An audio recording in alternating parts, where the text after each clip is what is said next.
Here's the thing about marketing. Most people are wrong about why people buy. They think that it's logic. They think buyers are sitting there weighing the pros and cons like a neat little spreadsheet. They think that people actually mean what they say when you ask them in a survey, why did you choose that? Why did you buy that? But if you've ever bought something and then later made up a really smart sounding reason for it, you already know that's not how the brain actually works. You didn't buy the bag because the leather was high quality. You bought it because it made you feel like someone who has their life together. You didn't hire the coach because you compared their features and price shopped and you're getting the best deal. You hired them because something about their energy told your brain, this person is safe, this person can lead me, this person can solve the problem that I have. So that's what this episode is about. Why people really buy. So I'm Ken Delaney. I'm the founder of Laney Media, the only content neuromarketing firm in existence. We scaled to 7 figures in our first 12 months of business, hit 6-figure months within 6 months of business, and our content system has influenced an estimated $323 million in revenue across over 3,000 clients. Now, spoiler alert, let's talk about sales. It's not what you think. And if you're still following outdated advice, things like just answer the top questions people are Googling, or just run a survey, ask questions, ask a poll on your Instagram story to see what your audience wants, you're basically trying to do neurosurgery with a butter knife. That's literally what you're doing. And it's painful for me to see. So we're going to eliminate that from what you're doing and how you're creating content. So today I want to do a few things for you. First, I'm going to give you kind of a crash course in how the brain actually makes buying decisions, what's happening in your head in the seconds before you click add to cart or sign a contract. Second, I'm going to tell you one of my favorite neuromarketing studies. We're going to dive into the marketing behind cigarette companies because it proves exactly why people's words cannot be trusted. Their brains tell the truth even when their mouths lied. Third,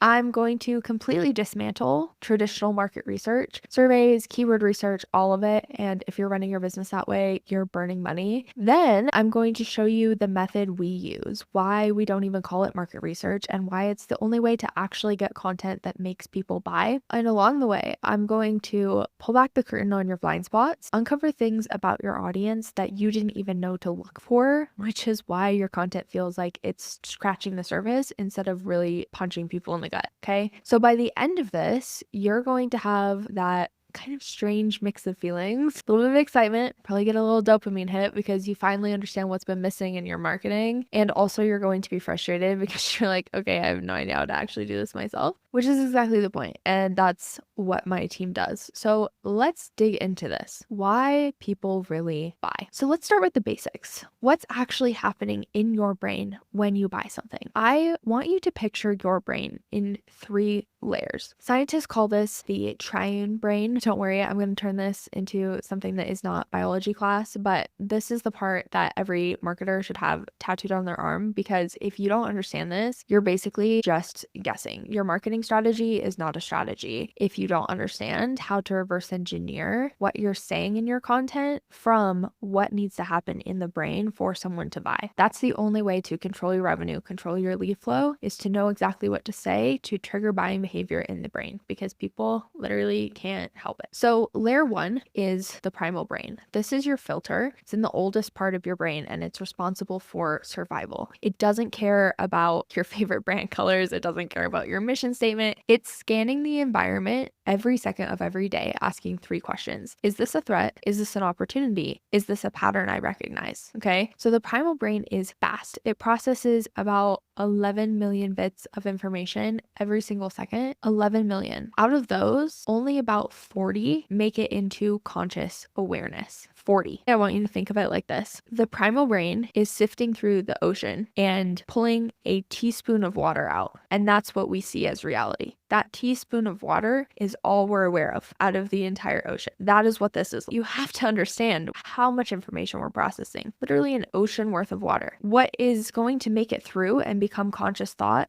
is only 40 bits of information, a teaspoon of water out of the entire ocean. And so your goal is to reverse engineer so that your marketing is part of that teaspoon, so that that's the thing that makes it through to conscious thought. We get their attention, because if we don't activate their attention in their conscious mind, then we are not going to be able to move them into emotional decision making and then move them into rationalization. If we can't get their attention, we will never make it to step 2 and 3 to actually drive purchase behavior. And so if your content is like not converting at all, or sometimes it does and sometimes it doesn't, and you're not really sure why, I can tell you why. It's because sometimes you're accidentally doing things that are activating the primal brain. And so you're getting that attention, which is why you're then able to move people through the steps to actually buy something. And if that's not happening at all for you, it's because you have never activated the primal brain with your content. So no one's paying attention to you. That is what is happening here. Layer 2 is the emotional center of the brain. This is your limbic system. And this is where decisions actually get made. So every single time you've bought something, this part of your brain fired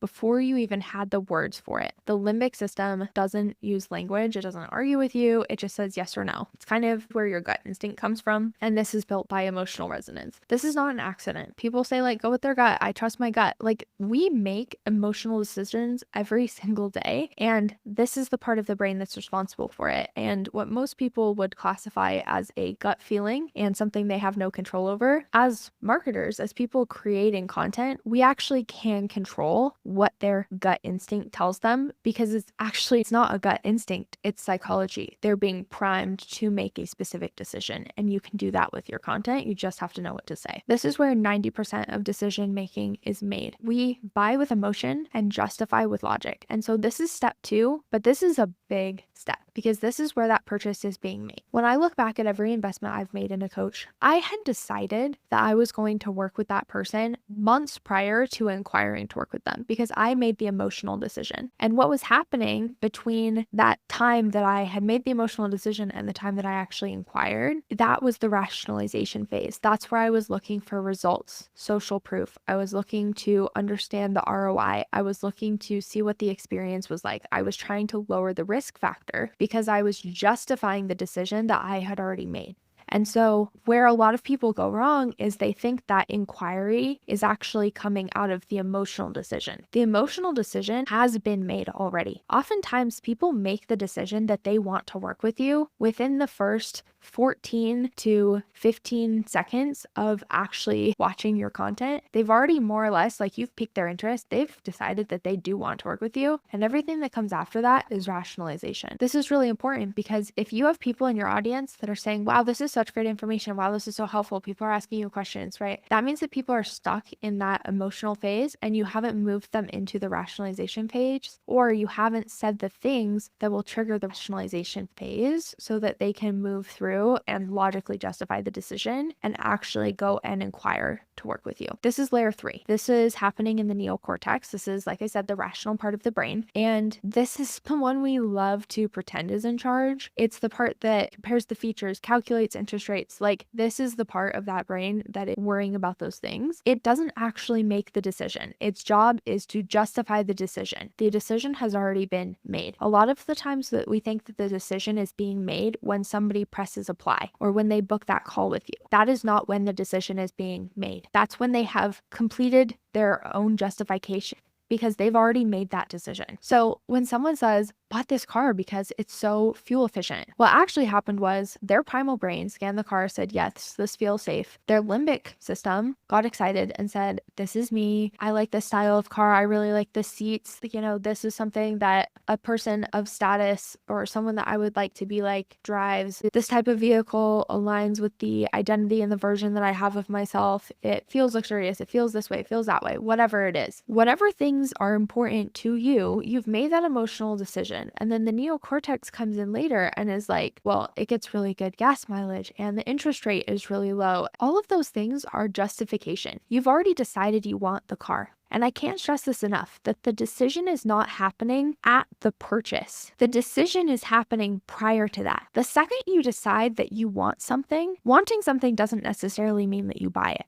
And so the emotional part of the brain is just deciding, yes, I do want this thing. Then the rational part of the brain is coming in and getting them to take that step, pushing them over the edge, because that's where we're trying to justify that this is a good decision. Why are we justifying that it's a good decision? Because we've already made the decision. I can't stress that enough. So this is how buying actually happens. Emotional first, logic second, and survival filters are always in the background, deciding what even makes it to your awareness. And so this is why most marketing fails, because it tries to talk to the logical brain first. It's feature heavy, it's boring, it doesn't light up the primal brain, it doesn't trigger the limbic system, and then we wonder why people don't convert. So the next time you're tempted to write content about your process, your methodology, and all of the rational reasons your product is the best or your service is the best, I need you to remember that people don't buy because of logic. They buy because their emotional brain lit up and then their rational brain found an excuse to make it sound smart. So your content needs to do both of those things. It needs to help people rationalize the decision, yes, but that should not be the bulk of your content. That's step 3. That's a very small step. That's where we're handling objections and we're sharing results. That's only 2 pieces of the Converge framework. That's only 2 triggers out of 8. So the other 6 are the main things that we want to be paying attention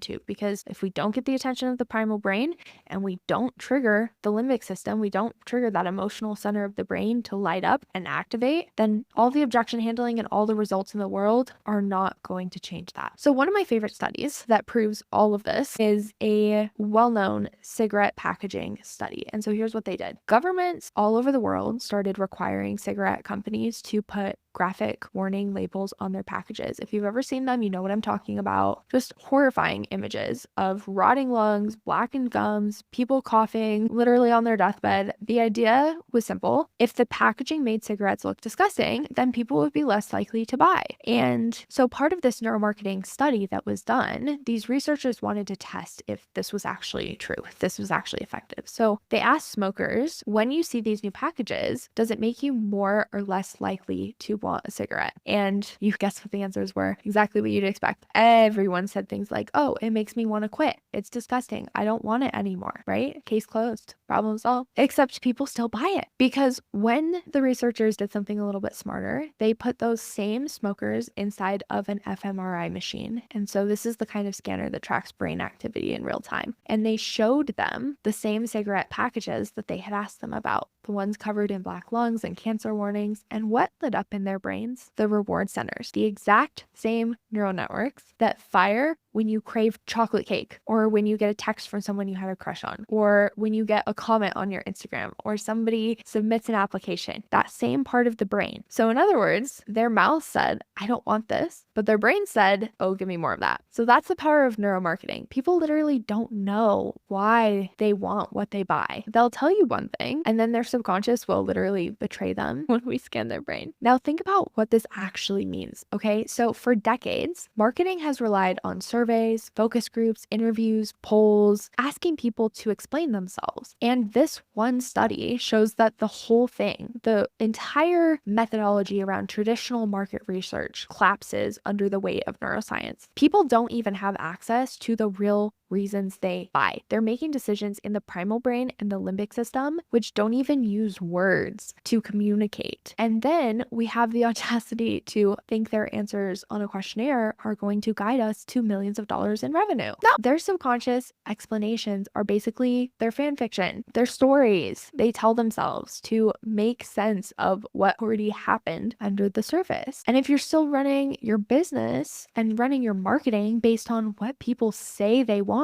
you're building your business on lies. So let's connect the dots a little bit, okay? So if people don't even know why they buy, then why on earth would you run your entire business off of what they say they want? This is where traditional market research completely falls apart. This is why I've been shouting from the mountaintops on social media. Think about the tools most businesses are told to use, right? Surveys, focus groups, keyword research. Look up what people are searching for on Google. All of these are built on one very flawed assumption that People's conscious words reveal their real desires. But as we saw in the cigarette study, they don't. The reality is that your conscious brain is only processing about 40 bits of information per second. 40 out of 11 million. That's not even half. That's like one single raindrop in a rainstorm. But yet that's what surveys are measuring. That's what keyword research is picking up. That's what you're basing your content strategy on. That is what you're basing your income, your team's revenue, your family's income on. That's what you're basing it on. It's honestly laughable when you actually think about it. Like trying to understand the ocean by asking somebody to describe a teaspoon of water that they scooped out of it. That's what this equates to. Can we talk about keyword research specifically? Because this one really drives me crazy, and I'm all for SEO. It is great for getting traffic to your website where you can then take them through those decision-making layers, right? People are telling you, go see what people are Googling, look at the top questions, create content that answers those questions. And that will get you some clicks, that will get some traffic, and people will even be commenting, this is so helpful, thank you so much, this is great content. But the problem is that being helpful is not the same as making money. Answering questions is not the same as triggering a purchase. Why? Because searches and questions live in the rational brain. They're conscious, logical, and surface level. Because people Google things like, how do I grow my Instagram? But that's not the real trigger. The real trigger is the identity piece underneath. I don't feel credible. I don't feel seen. I don't feel respected. I need to have a larger following if I'm going to be successful. That's the limbic system. That's what actually makes someone pull out a credit card. So when marketers obsessed over search volume and keywords, again, great tactical way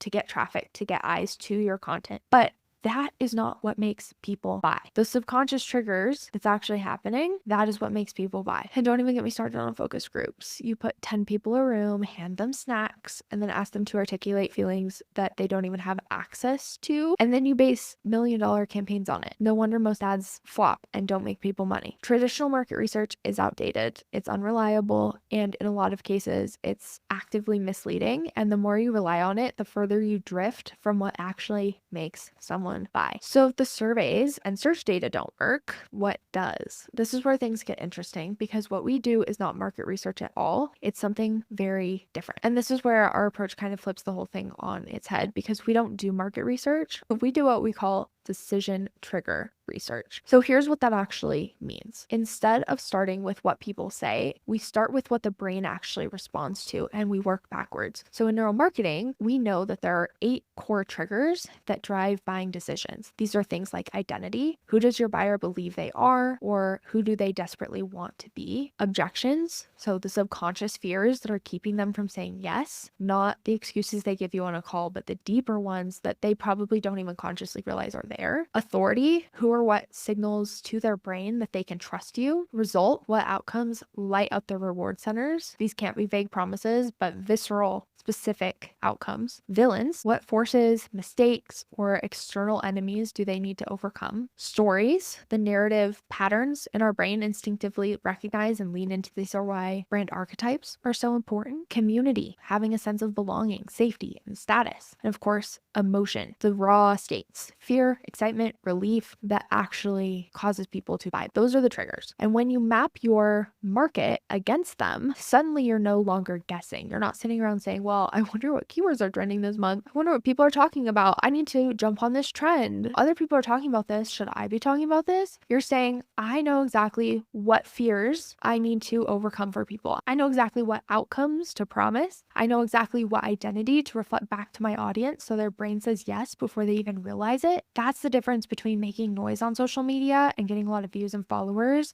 and actually driving conversion. Here's the kicker. Once you know the decision triggers, content becomes very easy. Every post, every video, every email then has a very specific job. And instead of making random content, hoping that one piece resonates, you're building an entire ecosystem of brain-based touch points. And the crazy part is that when you do it this way, the amount of content you actually need goes way down because every piece is doing real psychological work. This is why what we call what we do diagnostics. We don't go fishing for Google searches. We don't ask your audience what they want, like they're going to be telling us the truth. We run diagnostics to find out where their brain is already at and what it's actively craving. Traditional agencies and coaches and any of these marketing gurus, Instagram, social media gurus that you see on social media, they give you traditional demographics. So age, gender, income. We're giving you subconscious triggers. So fears, identity markers, recognition points. And while demographics get ignored, the other actually gets people to buy. This is why what we do is so rare, because it's not traditional marketing, it's not keyword surfing, it's not survey data, it's brain science mapped onto your audience in a way that you can actually use. Now, let's talk about one of the most powerful shortcuts we have: archetypes, brand archetypes. I mentioned this previously, but brand archetypes are not something fluffy. They're not like personality quizzes or some of these horoscopy woo stuff, okay? They're hardwired into the human brain. So for thousands of years, across every culture, humans have told the same kinds of stories: heroes, rebels, rulers, sages, caregivers. These characters repeat themselves because our brains are built to recognize them instantly. So here's why this matters for marketing. Remember what I said about the limbic system, the emotional brain that actually makes the buying decision. The limbic system doesn't use language. It recognizes patterns and emotions, and archetypes are those patterns. So when somebody encounters a brand that embodies a specific archetype, their brain doesn't have to do a lot of extra work. And their brain isn't thinking, oh, interesting, this is a trustworthy company with well thought out values. Their brain is just saying, this is familiar, this feels safe, this feels exciting, this feels like me. So let me give you an example. I want you to think about Nike. Nike is one of the most well-known companies that embodies that hero archetype. Their entire brand story is about pushing limits, overcoming obstacles, transcending weakness. Their just do it slogan. It's not a tagline. It's actually a neural trigger. It's speaking directly to the part of the brain that wants to feel courageous and capable. Now even compare that to Apple. Apple is the creator and the rebel archetypes. Their story is about breaking the mold, thinking differently, unleashing creativity, right? Again, the words matter less than the pattern that the brain recognizes. People don't buy Apple products because they need another phone. They buy it because it makes them feel like innovators, like outsiders who are smarter than the mainstream. That's the power of the brand archetypes, because they bypass the logical brain entirely. They just trigger recognition in the emotional center of the brain. So this is why when we do diagnostics for clients, one of the very first things we identify is their archetype blend. Because if their brand doesn't know what archetype it's embodying, you're probably confusing your audience. Your content feels scattered because you're mixing signals, and the brain hates mixed signals. It doesn't know what to do with them. I've talked about this before. The brain thinks in binary functions: safe, dangerous, expensive, cheap, good, bad, right? So when your archetype is clear, everything lines up: your content, your offers, your visuals, your voice, and suddenly, instead of fighting for attention, people are naturally attracted to you because their brain recognizes that pattern as safety. They're not just noticing your brand, they find recognition within it. And recognition is the limbic system's way of saying, okay, this is safe, this is familiar. So when people tell you to figure out your target audience by looking at age, gender, income level, that's super surface level. That's honestly trash advice. Archetypes go way deeper. They tell you how to trigger recognition at that level of identity, and identity is one of the strongest buying triggers that we have. So this is why most brands never reach their potential. We know that like 96% of businesses fail, less than 2% of businesses ever cross 7 figures, and less than 1% of female founders ever cross 7 figures. And oftentimes, this is because they're chasing demographics when they should be activating archetypes. I can't tell you how many times I've gotten on the phone with a very bright female founder who is making typically between $20,000 to $35,000 a month. And I will ask them,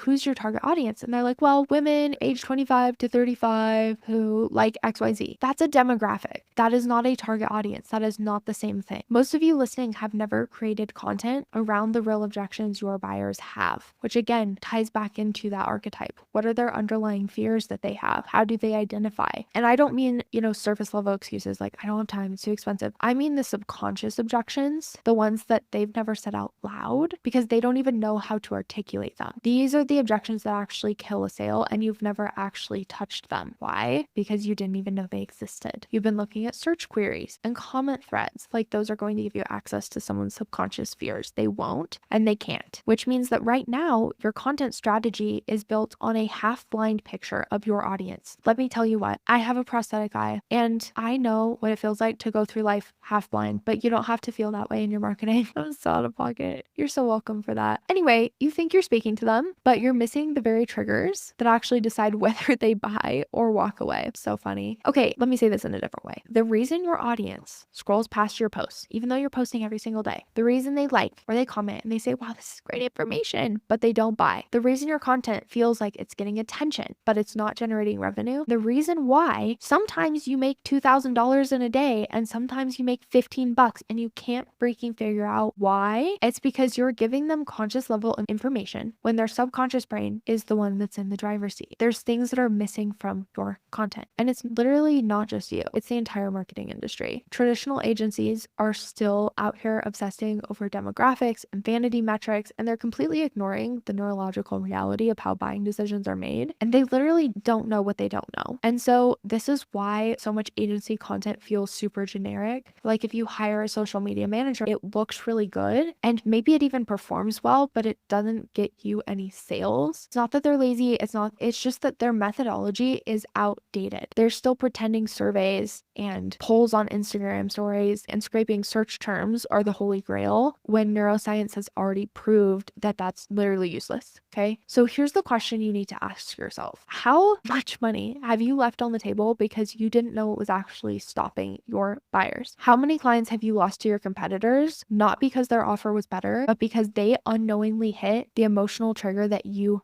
missed? The scary thing is that you'll never know. You'll never see the clients who bounced because you didn't speak to the right trigger. All you see are the ones that stayed, which makes it even easier to lull yourself into thinking that your marketing is fine, but it's not fine.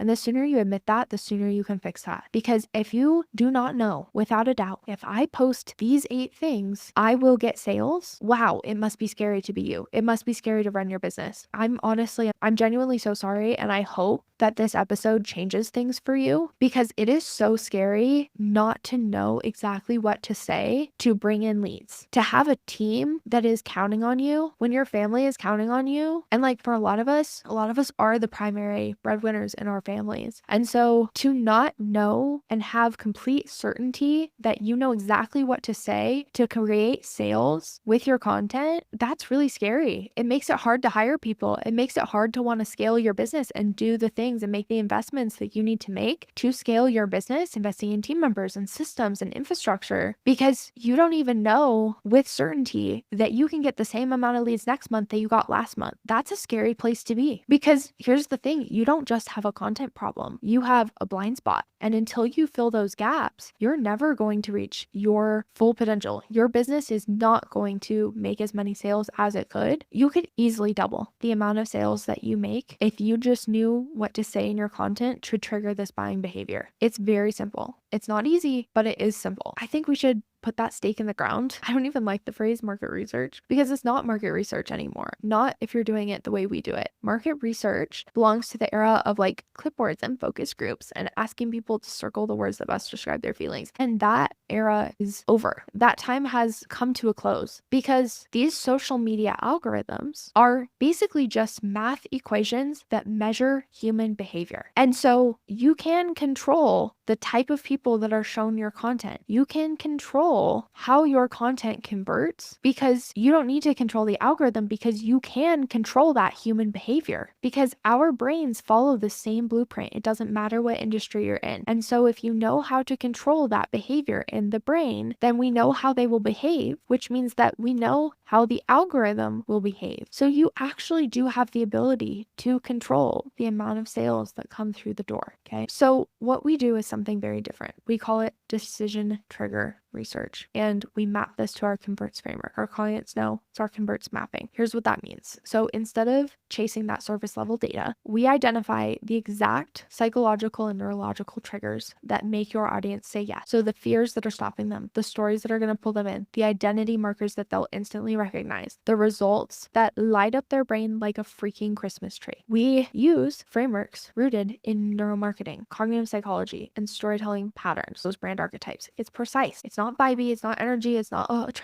the right people by being magnetic. It's a system, rinse and repeat. And when you run this decision trigger research, you walk away knowing exactly which objections you need to neutralize, exactly which outcomes you need to highlight, exactly what gaps and mistakes they're making that are going to trigger dopamine in their brain, exactly which archetype their brand should embody to feel magnetic. Not magnetic in a woo-woo sense, magnetic in a neuropsychology sense, because it's something that the brain is automatically attracted to because it's attracted to these patterns. It's attracted to that recognition and exactly which stories will bypass logic and sink straight the emotional part of the brain. So compare that to what most businesses are working with, right? Demographic charts, keyword lists, super surface level pain points. It's like comparing a weather forecast to standing outside in the actual storm, right? One gives you theories, the other is the reality of the situation. So here's the best part though, because once you have these decision triggers mapped, content stops being this exhausting guessing game where you're like, oh my gosh, I don't have time to do this. No, you have plenty of time to do this because it's only going to take you 35 seconds to film that video because you know what you need to say, because you just do it over and over and over again. And it stops being this throwing spaghetti at a wall to see what sticks, because every post, every video suddenly has a specific job to activate a specific trigger. Okay. And this is why we do it differently, because it's not, copycatting competitors. It's testing and mapping the subconscious decision drivers of your specific audience so your content speaks to them in a way that nothing else can. So I want you to imagine two different businesses. Business A is doing things the traditional way. They're trying to post constantly. They're posting every single day. They're making reels. They're writing blog posts. They're sending emails. They're making YouTube videos. They're pulling keywords from Google. They're copying the hooks and the topics of what their competitors are doing. And they're hoping that if they post enough, that something will land. Some of it works, some of it doesn't, but they have no idea why. It feels like throwing darts blindfolded. And that's the thing, is like, it's not that you're not busy. You're busy. You're creating content. But deep down, you know that you're guessing, and you can feel that in the results that are coming through. Engagement is scattered. Sales are unpredictable. There's views, but there's not revenue. There's attention, but no one's actually seeing you as an authority, as a leader. Okay. Versus business B, they're doing research based on what is going to trigger their audience, based on what happens in their brain. They know exactly which objections their audience is carried around. They know which identities they need to mirror back. They know which archetype makes their brand feel instantly recognizable. Every piece of content is created on purpose. One post is designed to neutralize a fear. Another is designed to spark desire, leverage future pacing. Another is designed to elevate authority. Nothing is random. Nothing is wasted. Kind of that old saying, my grandma always used to say it, waste not, want not. And I think that's really applicable